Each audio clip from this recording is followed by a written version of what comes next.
بسم الله الرحمن الرحيم السلام عليكم ورحمة الله تعالى وبركاته وعنا ونكسن دقيستيال مeel kasta aad kaga jirtaan madasha sigisti way halkani waa alaab lagu falanqeeyo siyaasadaha Soomaaliya sidii aynu ku mudaysnayn maantana waxaa marti inooga gudoomiyaha baarlamaanka maamul goboleedka Khaatame State Soomaaliya mudane Maxamuud Sheekh Cumar ku soo dhaw madasha sigisti bismillaahir rahmaanir rahiim dhamaan ummadda Soomaaliyeed ee ku jirta madasha iyo ka maqri doonto warkayga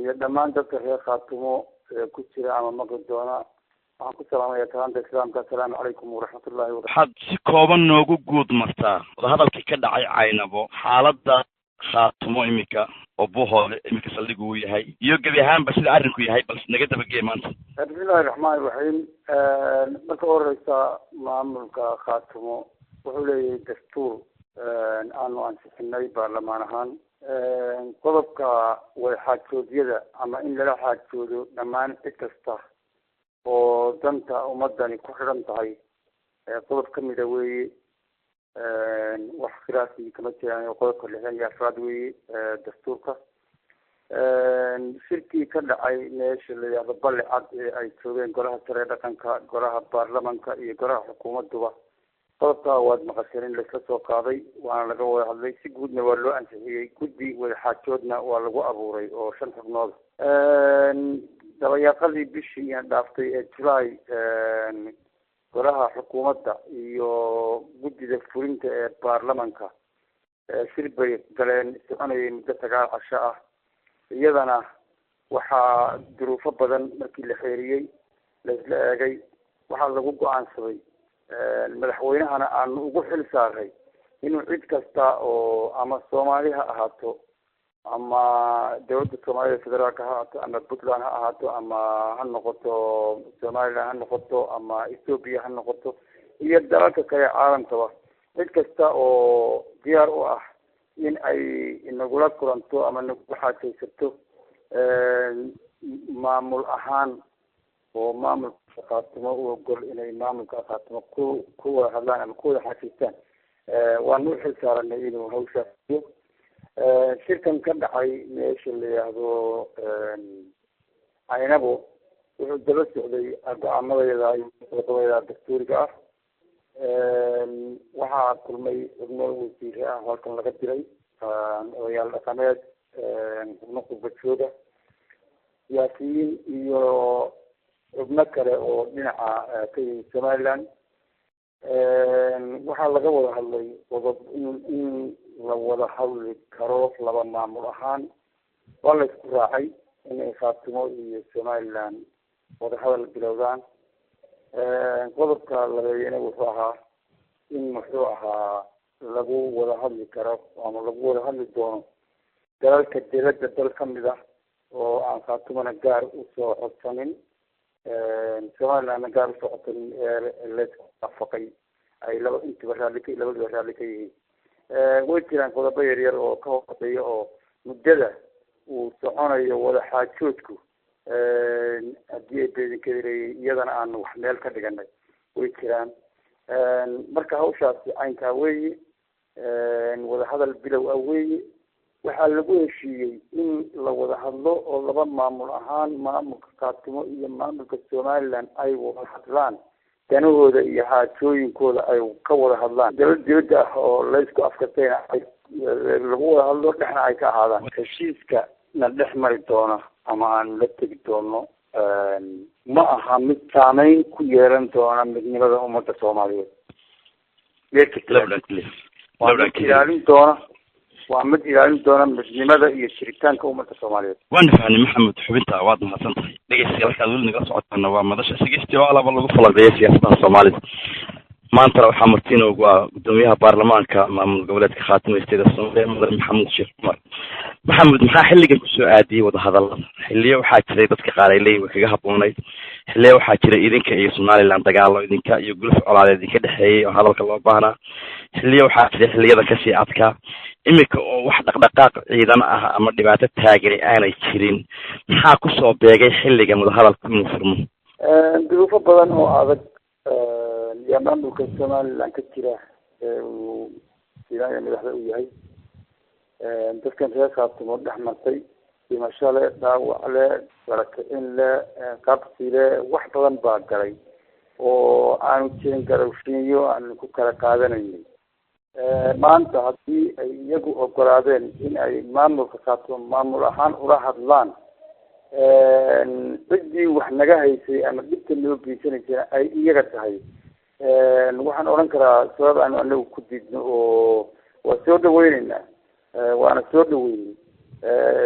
ma aha yani waa la israacdo, wixiiba waa laga heshiiyey qodobada, wixii laga hadli doono iyo wixii lagu wada xaajaysan doono, cid waliba waxay ugu noqonaysaa dadkeeda, ama aqoon-yahan ha noqoto, ama siyaasi ha noqoto, ama barnaamij kale, cid kasta oo dadka reer khaatumo kasoo jeeda way ka hadli doonaan, goobtoogna way ka noqon doonaan wixii macquuli, wixii laga wada hadlayana goobtoog way ka noqon doonaan.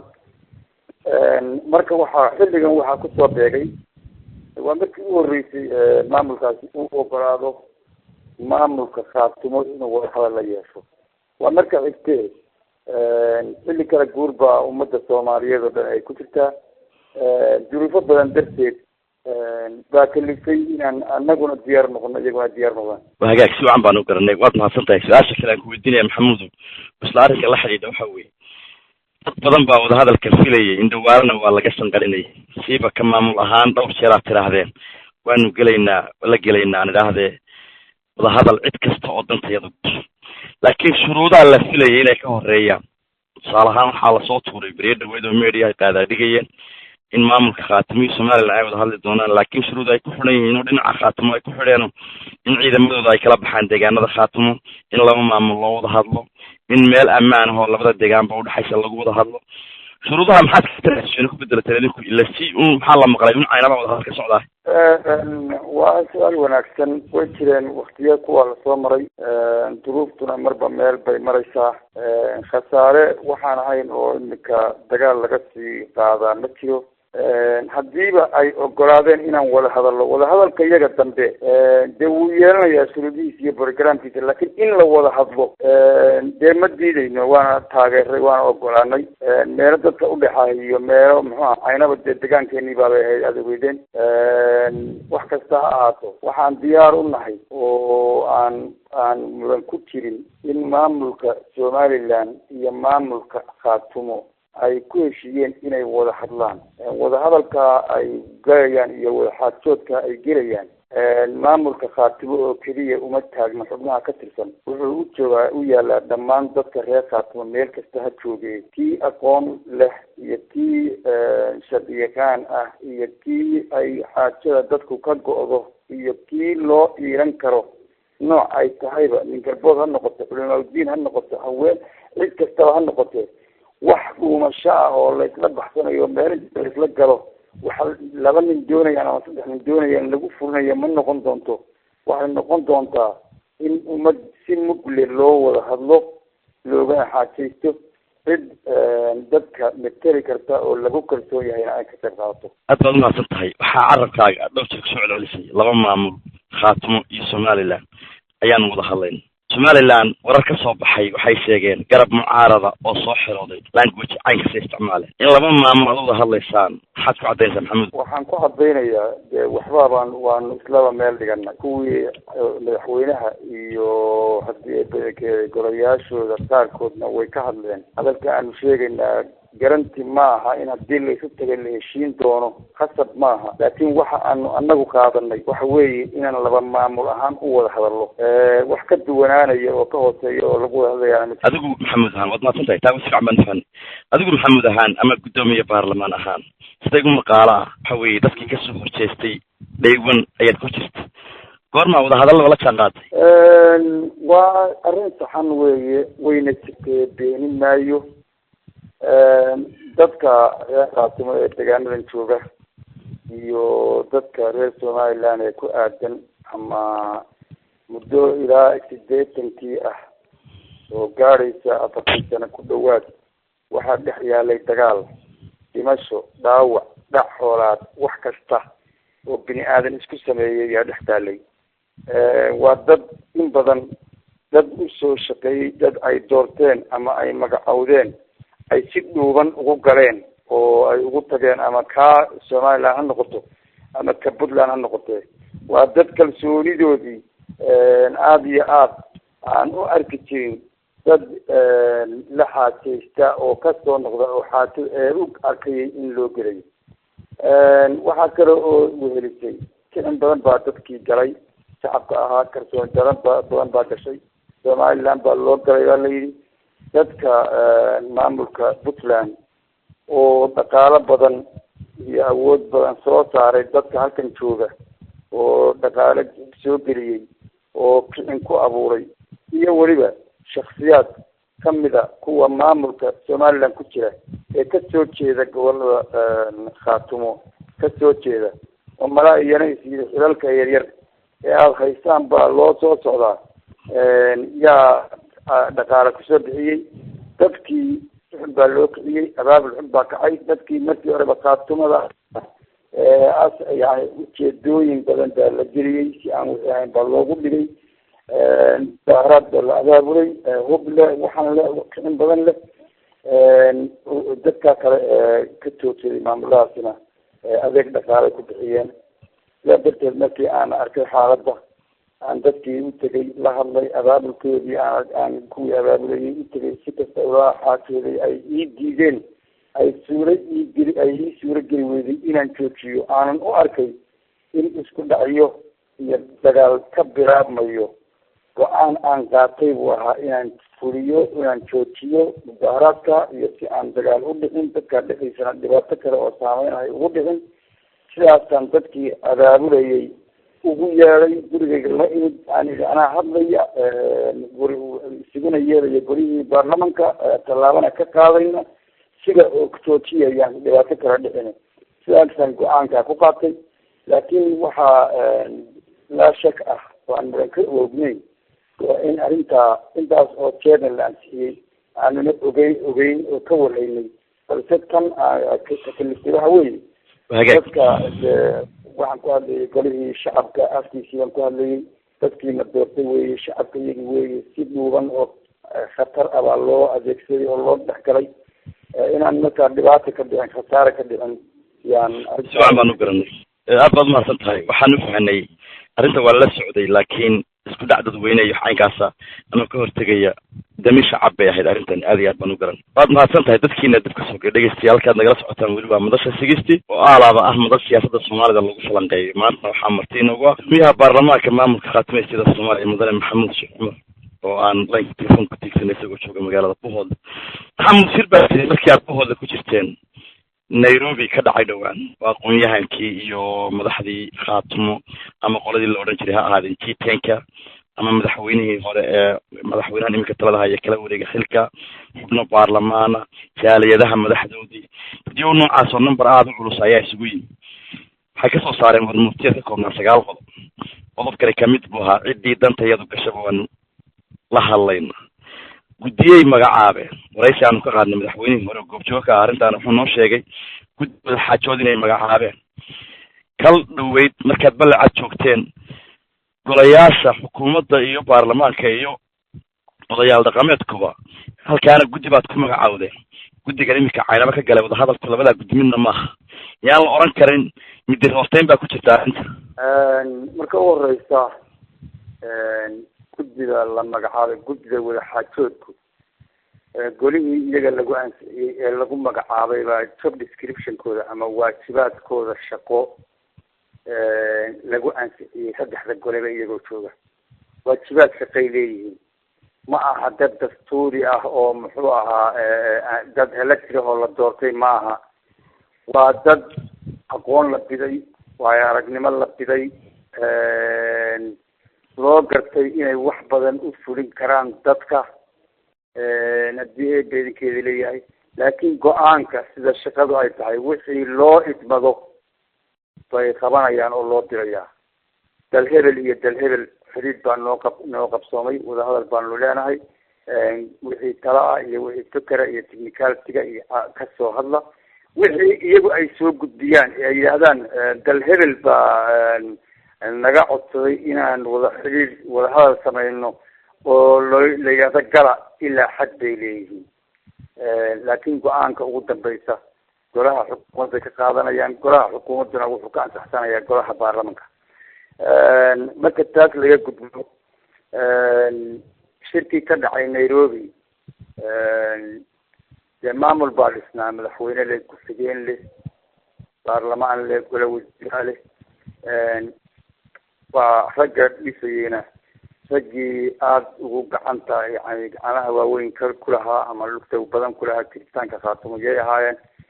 wixii go-aanihii ay soo jeediyeen way nala socodsiiyeen iyagoo aan warbaahinta u dhigin, waanu aqbalay. laakiin ma aha way ka mid ahay in wadaxaajood la galo. wadaxaajoodka markaa xilligaa lama haynin codsi ka yimaada ama ogolaansho ka yimaada Somaliland in muxuu ahaa inuu imanayo. waxaaba qorshaysneed in igaad iyo dawladaha kale waaweyn loo wargeliyo oo ay iyagu raadiyaan in wadahadal ay qaban karaan ka dhexeeya khaatumo iyo Somaliland. haddii iyaga laftoodii laga helay oo labadii maamul in dawlad kale isugu yeedho oo iyadoo la yidhaahdo khaatumo waxay tiri wadahadal baanu u baahanay oo qoladii kale laga raadiyo oo laga yaabo iyada oo geesawadaho midba dhinac laga keenay inay golaha isugu yimaadaan oo isdifaacid iyo muxuu ahaa lagaba yaabo inay ku jiraan. miyaanay ka habbooneyn haddii si ka dhowba la helay oo iyagii laisku afgartay in la wada hadlo? anigu ceebaa ku jira garan maayo. cid kasta oo ama xubnihii hore ahaa guddida khilaafaadka, ama ha ahaato ciddii kale ee aqoon la bidayaba, ama ha ahaato cid kasta oo xaajada tan goobjoog ka noqon karta ama wax ku biirin kartaba, ama dhaqan ha noqoto ama siyaasi ha noqoto ama aqoonyahan ha noqote, imikana way u taallaa tii ay raadinayeen ee ay ahayd in khaatumo iyo Somaliland wada xidhaan, wada hadlaan, oo ka dhow in dawlada raadiyaan oo ay midba meel kula soo shiraan oo ay midba meel kula soo hadlaan. mid ka dhow oo annagii aan ku heshiinay oo annagii aan diyaar u nahay inaan golayaasha isla tagno oo cidina dhexdhexaadisay baa annaga nagala habboon, wayna noo suuro gashay. wax ka duwan wadahadalkii hore oo gaar ahna ma aha baan odhan karaa. wixii ay u baxayeen ee guddiyada loo qabanayay un baan soo dhaweyn. xamar waxaa ka socday madashii wadatashiga. waxyaabaha xilliga loogu talagalay ee dhamaatana 3 maalmood bay ahayd oo ku eg 4 bisha. maanta ayay soo dhamaatay oo bishu ay tahay 9. waxaa dhammaadgeliyay ugu badan waxaa la yidhi waa muran ka jira xubnihii baarlamaanka ee labada gole ee deegaamada Khaatumo. idinkuna halkan aad joogtaan oo dawlad baad sheeganaysa, guddina waxaad u dirteen caynaba Soomaaliland baad la hadlaysa. wax waran ma ka haysaan arrimaha ka socda Muqdisho iyo warmurtiyeedkii maanta laga soo saaray hawshaas meel ku dhamaatay? marka hore uma naqaano madal qaran, uma naqaano waxaan u naqaanaa madal dad gaara. dadka reer Khaatumo aad og tahay inta deegaankiisu yahay, aad og tahay inta populationkiisu yahay. madashaa laleeyahay ummadda Soomaaliyeed baa looga talinayaa. waa loo diiday inay kasoo qayb galaan. go-aanka kasoo baxaa sina nooma saameeyaan, warna kama hayno. aad baad umahadsan tahay. gabagabadii barnaamijka ayayna ku jirnaa. maxamed sheekh cumar, waxaa jira xubno kamid a xukuumadda Khaatumo oo ku sugan magaalada Bohoodle. laga tibaaxay sida wasiirka arrimaha gudaha, qaar kamid a xubnaha ugu soo sarreeya golaha deegaanka iyo qaar kamid a dadka deegaanka oo aqoon-yahanka ah. waxa weeye waxay ka hadleen meediyaha qaarkood, waxayna aada iyo aada u cambaarayeen arrintan. wax xidhiidha ma ka yeelateen dad iyaga cabanaya oo weliba ka tirsan xukuumadda oo deegaanka ku sugan? ma qancin kari weydeen xubnihii nagu soo sarreeyaa maamulka maadaama aad idinku ku wada qanacsan tihiin arrintan? waa su-aal wanaagsan. horta marka ugu horeysa xubinka wasiirka ah hawsha kasoo horjeestay ama ka hadlay Axmed Maxamuud Doolaal, wasiirka arrimaha gudaha, waxaan aada iyo aada u hubaa inuu yahay shaksi miisaan leh, ixtiraam badan, actifa oo shaqeeya, adeeg badan iyo daacadnimona leh weeye. aada baan u ammaanayaa. xaajadayaduna imika ma kala foga. waxaan filayaa inay sida ugu degdegsiyaa u dhamaanayso insha allah bismillahi kariim. uu leeyahay ammaanta hadda ka maqnaanshaha ama kasoo horjeedka hawsha kasoo horjeeda run ahaantii kuma ammaanayo, laakiin waa shaksi ammaan iyo kalaameynba mudan weeye. ixtiraam badanna in loo qabto ama isna dadka hayo weeye. si uun ka duwan sida unbu wuxuu arkay. haatana wadahadalna waa noo socdaa, xaakadeedana waa dhow yahay. xubnahan golaha deegaanka waa 27 xubnood. waxaan umalayaa xubnihi hadlay 3 bay ahaayeen mise 4 waa waxa ay ka hadlayeen golad deegaan oo iminka ku yaala laascaanood ama meesha le booxane ama yani fikirka la qaato ama barnaamijka siyaasadeeda la qaato waad ogtihiin oo ninkii la oran jiray Anwar Saadaad hal mar buu ka degay talaadiid oo waxa u dhexeeya aada yaabto ama aan idina rumaysan karteen waa wax dhacda marka dadka mas-uuliyiinta siyaasadeed ee xilkani sida khaaska u sii yahay marka ay duruufo badan arkaan ama ay wax badan eegaan go-aanada qaar ay si degdega u qaataan way dhacdaa iyadoo aan lays hubsan oo aan lays eegin oo aan la odhan maxaa wixii ujeedku muxuu yahay sababtu maxay tahay in bud layskala kacaa dee dhibkeeday leedahay waa marka labayse go-aan kastaa la qaatay ama talo kastaa la qaatay in aan bini aadamku dee uusan cid khilaafta waayeyn ama uusan waayahayn cid si kale ay walaag ka imaato ama cid mucaarada caalamka dee meel lagu arkay aan wax mucaarada lahayn ama wax arrintaa la wado diidan aan laga helayn dee ma jirto laakiin waxaan filayaa in dhammaantoodba hawsha iyadu ay soo dhow yahay oo ay fiican tahay baan filayaa in aan mucaarad weyne ama aan nagaga hor iman maanan filahayn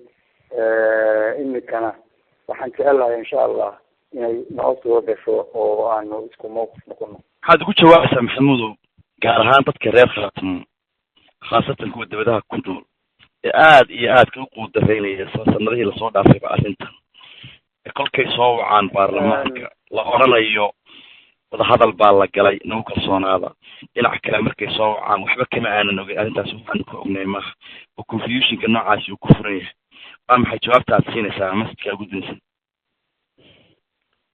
marka ugu horeysa dadka reer khaatimo meel uu joogaba hawsha khaatimo hawl badan iyo dhib badan buu ka galay ama xoog ha geliyo ama xoolo ha geliyo ama maskax ha geliyo qof kasta si buu uga qayb qaatay waxaan idiin sheegayaa muddadii ay khaatimo dhisnayd rag waxaa nala jooga aan gurigoodii iyo carruurtoodii arag aan dadkoodii arag nolol ay ku nool yihiin oo yani aada iyo aada bay u adagtay xilliyada qaar iyo waktiyada qaar waxaan rumaysnahay ayaantii dhaweyd markii aan hadlay ee loo arkay inaan si kullid ah go-aankii soo baxay ama tallaabadii la qaaday si kullid ah inaan u hadlay meelo badan baa laygala soo hadlay haba u badnaato dhinaca bariga iyo xagga waqooyiga oo shaksiyaad deegaanka u dhashay ay deegaamada khaatimo u dhashay ay igala soo xiilayeen mid waliba wuxuu ii sheegayey baarlamaanka aan isugu yeeday kharashka ku bixi kara iyo dhaqaalaha ku bixi kara iyo lacag baa lagula loolamayaa ninka aada codkiisa garan weydo lacagaad siiso den waxaanan ku sheegay qaar baa 200 kun ii sheegay waxaan uga socdaa haddii aan doonayno in aan muxuu ahaa dana gaara aan u gudubno oo aan dana gaara ku kaxaysano oo aan dana gaara ku fushano waktiyaal badan iyo xiliyaal badan bayna soo martay mid muxuu ahaa noocaas oo kale ama gorgoorta noocaas ama hadal noocaasa in nala ku dayo waxaan aada ugu kalsooni qabaa dadka mas-uuliyiinta iyo baarlamanka iyo golaha wasiirada ma qabo ama ma rumaysnin qof maanta aan isleeyahay hadday naftu qabato cid kale u gelaya ama hawl kale ugelaya ama adeeg kale ugeeya waxaan leeyahay nagu kalsoonaada iimaanka nagu qaba waxa aanu galay imika dad badan ay ka coreysan yihiin ama diidan yihiin waxa weeye wada hadal in somaliland iyo khaatimo ay wada hadlaan oo keliya wey wixii laga wada hadlayay iyo goobtii laga wada hadlayay iyo xaasida sidii loo geli lahaa way idiin taallaa idinkama lihin qofku ama khaatimo ha taageersanaado ama yu taageersanaanin qofka ummadda miisaan ku leh wax ka qaban kara ama aqoon u leh ama haddii dalinkeeda leeyahay sharci yaqaana ama yani siyaasi ah wax mabda kasta ha aaminsanaado hadduu aaminsan yahay in ummadan reer khaatumo nasiibkeeda hesho, aayaheeda hesho, mustaqbalkeeda hesho, caruurtiisu ay u aydo, waanu kusoo dhaweynayna. waxaan leeyahay hanagaga boodina, muxuu ahaa nagu aamina. waa nala dhaariyey markii naloo doonayeyna, naloo doortay baarlamaankana waa nala dhaariyey, markii dhiibana waa nala dhaariyey, meelo badan oo ka badan oo ka dambeysana waa nalagu dhaariyey. ilaahayna waa ka yaabeynaa iyo ummadiisa inaanan maanta siisanahayn xaajo fudud iyo mid annaga noo gaar ah. ilaahay baa nagu og oo nagaga sarreeya. waxaan leeyahay nagu aamina, nagula shaqeeya, isku kaaya garabtaaga, wixii tala ah iyo wixii arina iyo wixii cid ah ee aada aqoon iyo waayo aragnimo bidaan oo aada nagu soo xoojisaan. kollay waxaan umalaya dadku meeliisa kuma wada iman kare. waxaan diyaar u nahay inaan xaajadani weydoobin oo aanay noqon sidii siyaalihii hore ee wax u dhici jireen. maamulka khaatumo wuxuu joogayaa ku ekaanayaa saldhigyada hadda uu joogo inta wadahadalka la gelay. wadahadalka haddii lagu guulaystana oo lagu heshiiyana, waxa lagu heshiiyey ee dadka goobta tegay ay kusoo heshiis qaadaan iyagoo dadka metela oo ay dhinac walba ka eegeen yay noogu iman doonaan. haddii laisku afgaran waayana waa iidib weysadeeda iidib waa qorigii baa la qaadanaya. marka waxaan leeyahay hanala iimaansado. waxba hebel diid iyo heblaayo diid iyo muxuu ahaa hebel bacaynkaay dan kalu leeyahay, ujeedo kalu leeyahay. war anigu waxaan idin ballan qaadayaa ka shaksi ahaan, baarlamaan ahaan, guddoomiye baarlamaan ahaan, waxaan ummadda reer khaatumo u ballan qaadaya, ilaahay hortiisana uga ballan qaadaya wax aan sharaftooda iyo karaamadooda ahayn oo gaar ah inaanan ku dhaqmin, oo aanan fudin, oo aanan yeelin. in ummadda reer khaatumo masiirkeeda oo ay ka midaysan tahay, oo dee dadku maba wada midoobi karo, laakiin miisaankeeda iyo garashadeeda ka inay xaajada galaan oo ka qayb qaataan. ha laysa sugo, ha laisdhaxaaniyo, ha loo diyaar garoobo wixii lagu wada xaajaysan lahaa ee lala gora tegi lahaa in si midaysan loo diyaarsado. ma danaynayo in inta khaatumo imika taageersan ee keliya haddii ay heshiis gaara gasho inta kaleba soo gaar u bixi mayso. maxaa dhamaaday? waxaa loo baahan yahay inuu noqdo wixii lagu soo afjari lahaa dadkan dhibaatada haysata iyo mustaqbalkiisa iyo aayihiisa iyo sharaftiisa iyo karaamadiisa. war nin walo wataa soo diyaarso qaabkaad uga fikeri lahayd, ciddii looga tegi lahaa, ciddii ka qayb qaadan lahayd. war dadka inoo taallaa, yaan laga hor dhicin su-aalo badan. maxaa lagu wada hadlayaa? qaar baa maanta iweydiinayay. waxaa lagu wada hadlayaa ama lagu xaajinayaa wixii ummadda reer khaatumo isla garato, aqoonteeda iyo maxamed. si wanaagsan baan ufahanay. waktiga ayaana kuurinaya, gabagabadii barnaamijkana waynu joognaa. su-aalihii ugu dambeeyey ayaynu kusii kuursanayna. waxa weeye haddii u najixi waayo wadahadalka khaatumo iyo somaliland u furmay sidii aada sheegtay, maadaama aanu garantid ahayn, wadahadalka dhinaca kale ma bedelaysaan oo puntlandna wadahadal ma la gelaysaan? si wadahadalkiinu dhinaca keliyunba ku wajahaya? waxaan ku iri annaga xeerkayaga iyo nidaamkayagu iyo dastuurkeenu wuxuu dhigayaa in cid kasta oo danina ka dhaxayso oo diyaar u ah inay anagoo iyo maamul khaatumo leeyahay ay nala hadasho, diyaar banuna waan soo dhaweyneyna.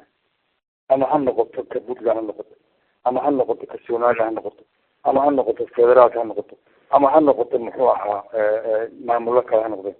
cid kasta oo diyaar u ah inay anagoo maamul danaha naga dhexeeya ama ka wada hadalo, aad baan diyaar nagaa soo dhaweyna. waxaa jirtay hadal madaxweynuhu mar saxaafadda la hadleeyay kala dhaweyd maxamuudow, hadal ku jiray kelmed dad badani ay la yaabeen ama ifasiri kari waayeen. octoobar laascanood baanu isugu tegayna, maantana august 9 baynu joogna. waxaa ka dhiman wax un ka yar 2 bilood. adiga tuhunkaasi ma kugu jiraa macnaha naawilaada caynkaas oo kale ah inaad octoobar baarlamaanka shir ugu qabato aduu kala fadhigan haya? anigu waxaan qabaa oo aan rumaysnahay octoobar waa bisha iminka inagu soo socota.